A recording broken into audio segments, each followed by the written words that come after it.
Osama bin Javed joins us from over the phone from Baghdad. Osama, what's the latest we know about this blast that's been reported by the PMF?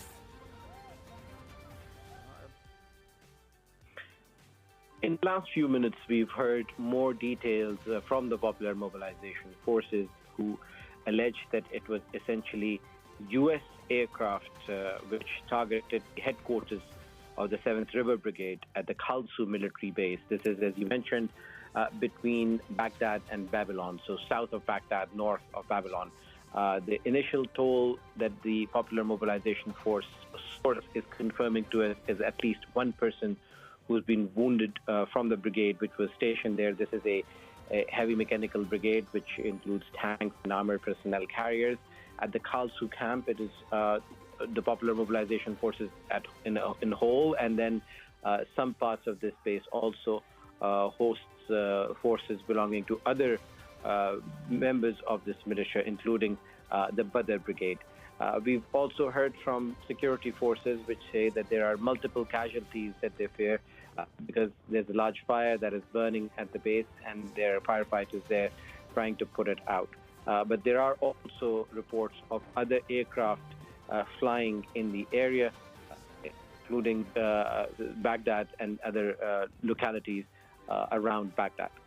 And Osama, obviously the timing here is very interesting. This coming just one night after Israel appears to have carried out that attack against Iran. At least that's according to U.S. officials. If you could just talk our viewers through the significance of the Popular Mobilization Forces, how much sway they have in Iraq, when they were established, and how they were incorporated into Iraq's security apparatus.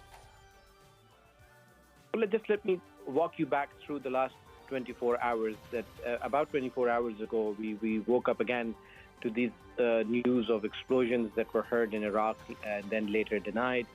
There were denials from the Iraqi security forces that there have been any bases or places which have been attacked in this alleged Israeli attack. But then there are some images of projectiles which have landed in parts of Iraq, which some sources claim that they were Israeli missiles or rockets or part of fuselages of some missiles. But that just gives you a sense of tenterhooks that this country has been on ever since that Iranian retaliation for the Israeli attack in Syria.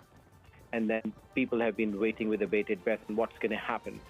So now there seems to be some sort of incident. We don't know exactly who is involved. Obviously, the Popular Mobilization Forces pointing their fingers towards the United States. But again, we'll wait for confirmation from Iraqi security forces themselves. And as you mentioned, the Popular Mobilization Forces have been key to defeating ISIL in the last decade or so, where they were formulated and then later merged into the sphere of Iraqi security, where they fall under the Prime Minister's office.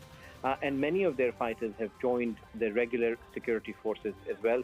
But this is a very powerful group which should not just yield political power with clear alignments to Iran, but also physical muscle, because it is trained fighters, it has the equipment, and it has been crucial in the fight against ISIL. It is battle-hardened as well, and it's seen, according to Iraqis and Iraqi forces, a crucial part of the Iraqi security sphere.